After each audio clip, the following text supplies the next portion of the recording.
What's up, guys? Before we get going with this video, I want to make a quick note.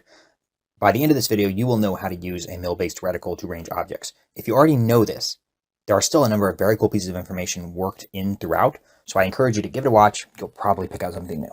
All right, so we're heading out to our favorite spot on the lake to do some filming. And what I've got in mind for today is I want to capture some footage through different scopes, focusing on the reticles and how we can range with them. So I have a BDC reticle. I have this SLX Nova here. It's a pretty cool little setup I've got here, by the way. I've got the SLX Nova reticle, which is a very basic reticle. Some ranging features, but not much. Although I think it does have, it's got some mills in it, so you can use that to range as well. And then I brought a GLX 2-10 from Primary Arms, which has a little bit more robust ranging features. So we're going to be looking at how accurate we can be ranging with all these different reticles, and we'll test it using a laser rangefinder. Okay, so first things first, we are out here at the lake and we have some unsuspecting fishermen, or possibly fisherwomen. Fish of them. I'm not one to discriminate. And what we're going to try to do is see if we can accurately range them with this particular reticle, which again I said is pretty basic. This is the SLX Nova, which is going to be a second focal plane. Shouldn't really be an issue. It is a 1:6. So what we're going to do is go ahead and zoom in. So what ranging features does the Nova have available? Well, even for a rather simple looking reticle, there are two options built in. The width of the stadia lines going down correspond to an average man's shoulder width at 300, 400, 500, and 600 yards respectively. Looking at this guy, we could guess that he's around 300 yards away, but it's tough to tell when he's not squared up on us. And he's wearing many layers, which could easily increase his shoulder width by several inches. In fact, if I was just going based on these stadia lines, I'd probably guess that he's closer to about 250 yards away, but as we'll see in a moment, it's pretty clear that he's farther than that.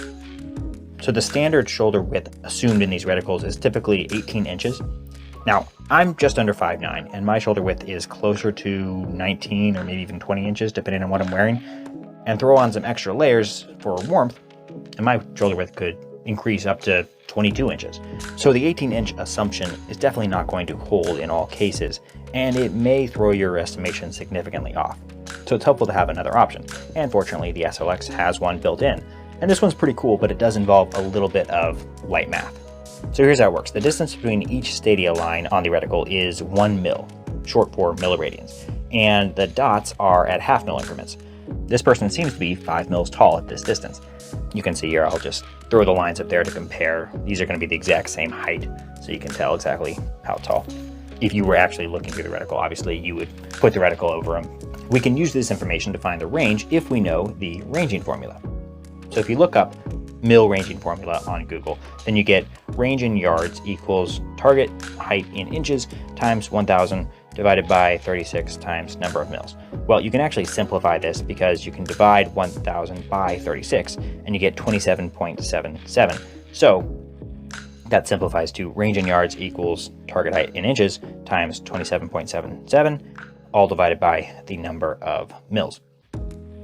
Now, because our target is standing in this case, we can measure his height in mils, just like we did before when we got 5 mils, and we can assume that his true height is around 5'9", or in inches, 69. Nice. Now, a quick note about height estimations. You don't want to go based off of just the average global height of men or women. You want to take into account a number of different factors. So for instance, if you're going up against a particular nationality or ethnicity, you want to look up the average height of fighting males within that group. Also, you want to take into account the fact that soldiers are often wearing boots, which can have several inches of height built in. And if they're wearing helmets or any kind of hat, that's going to add some height as well. So that number is going to change somewhat significantly depending on what you're observing in the moment. Also, based on the relative size of the person compared to the things around him, you could probably determine whether or not He looks like he's average height, or maybe a little bit shorter, or a little bit taller, and you want to adjust that estimate up or down based on what you're seeing.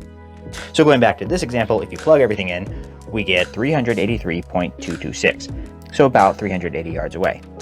Now in this case, by the time I ranged him with the laser rangefinder, I got 350 yards, but he's on water, he'd moved a little bit, so I think this is probably correct for where he was at the time of filming. Now let's switch to the GLX 2.5 to 10. This is a more complicated reticle in general, but in terms of ranging features, all we're really gaining are these ranging ladders on the side. These are going to be based on the average height of a fighting male, which they say is 5 foot 10 inches, which is just 70 inches. And these are cool because they allow you to skip the math and go straight to the distance. These are nice to have and can be fast, but if I had to choose between these and mils, I'd probably just take the mils, since I have a bit more control over that size estimate in the numerator. And we'll get into that a little bit later, how important that is. But with these, you're just kind of stuck to the 70-inch height assumption.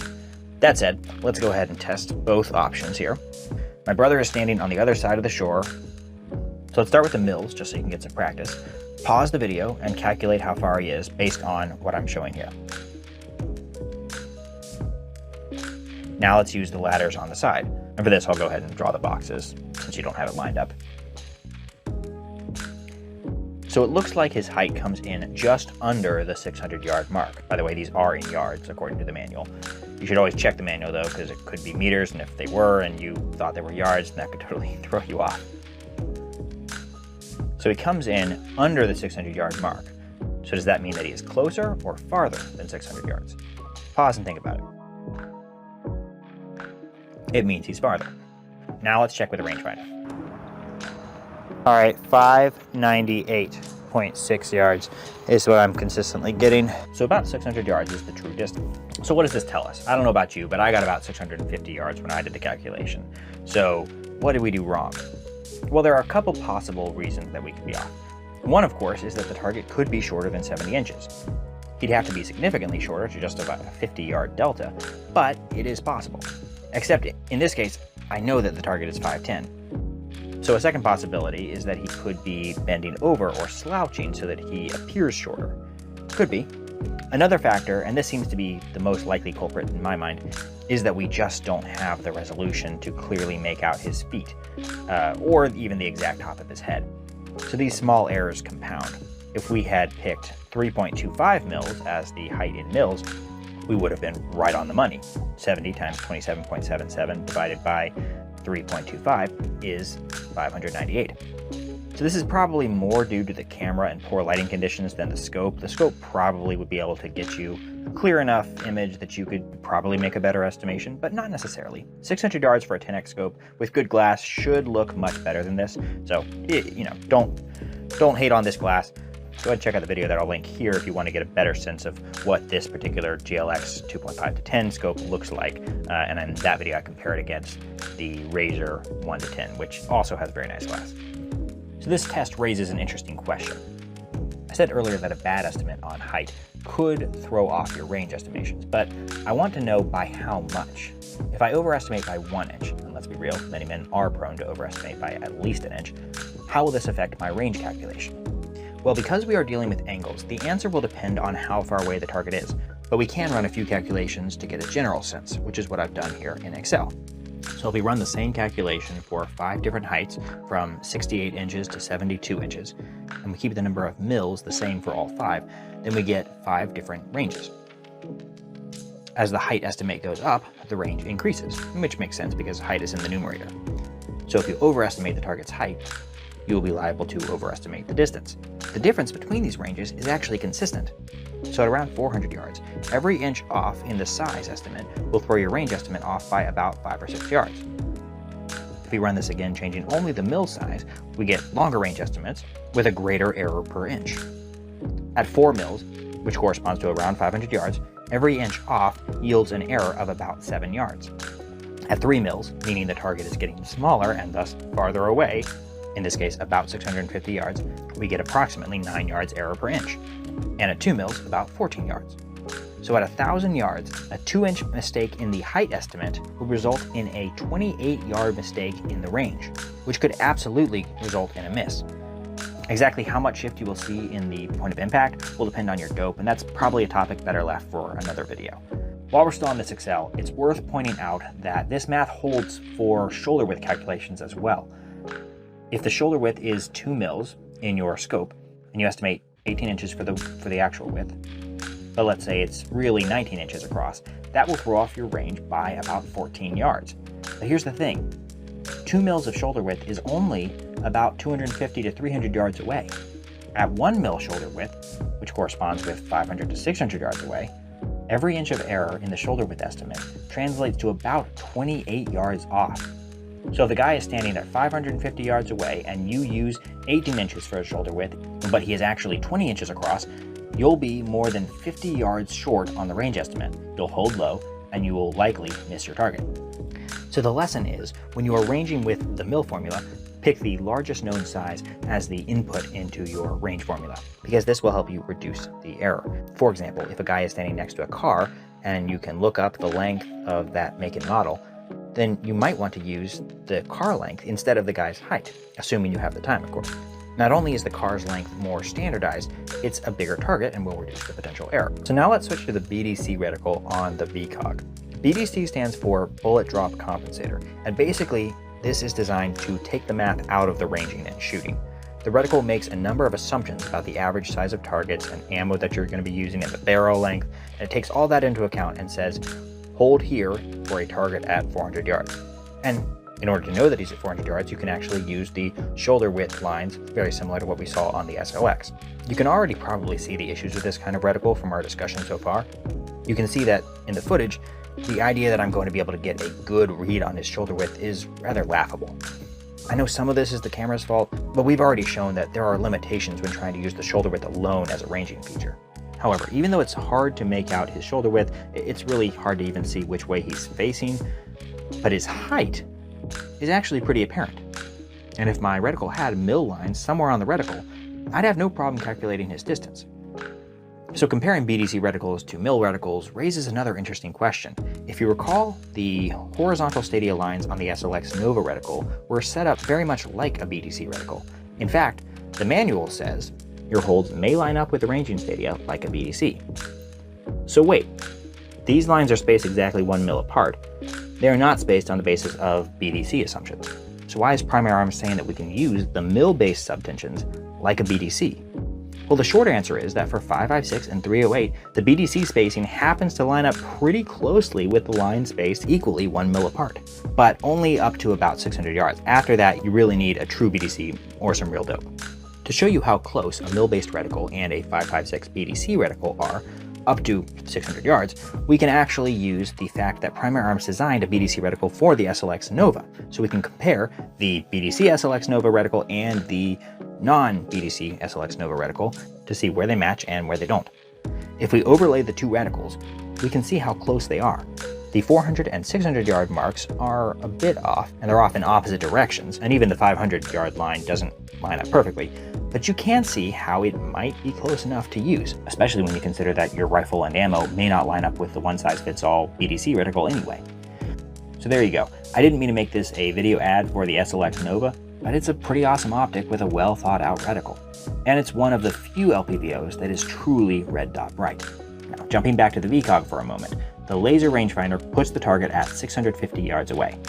Maybe you could figure that out from the BDC, maybe not. It would certainly be easier with the Nova.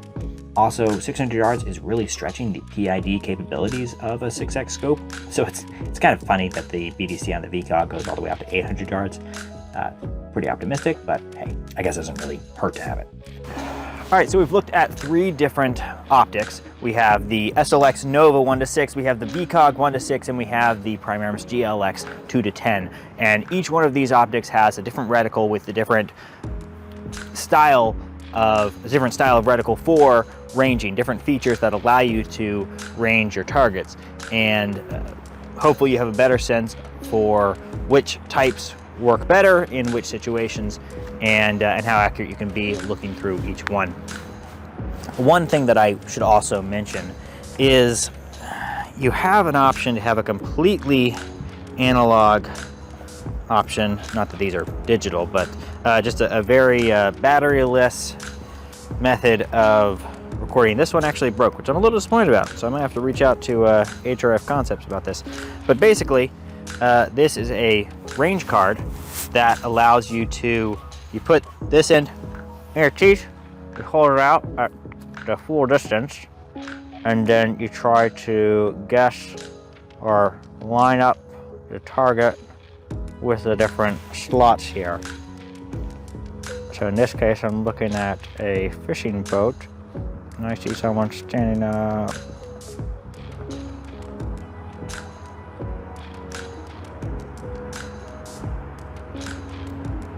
I'm gonna guess about 300 meters away. All right, so I'm gonna guess 300 meters. Let's see how accurate I am. But the point is, once you get some practice on this, this could be a useful tool. People use them and like them. I'm not quite decided on whether, yeah, I don't know. I haven't gotten much practice on it. It seems not particularly accurate to me and a little hard to use, but maybe with enough practice, it's a practical tool. All right, I was about right. I guessed 300 meters and it's saying 310 yards. So about 18 yards off, because 328 is the conversion from meters to yards. So I guess this is, maybe I'm warming up to this already. Last thing, why would you not want to use a laser rangefinder like this? Well, there's a couple different reasons. One of which is that this will emit a signature that is visible to a number of different things. I mean, there are sensors designed specifically to pick up IR lasers like this because people want to know if they're being lased. They want to know if someone is trying to detect their range, because that most likely means that rounds are about to come towards them. So there are sensors designed specifically for that. It also will emit a visible signature that even if they don't have those sensors, if they do have some kind of an IR detection device like a night vision, then you're going to see a laser, and that could give away your position. So there are reasons why you might not want to use an active ranging system like this, and some of these passive methods that we've talked about could come in handy. This pretty much wraps up the video. Give it a try for yourself. Pick an object in the distance and estimate the range. Stop signs are a great target because there's a standard size for them, 30 inches across. I have one visible for my porch, and I bet many of you do as well, so give it a try. If you have questions about a particular reticle, let me know in the comments. Please don't forget to comment, like, subscribe, you know the thing. I'll catch you later.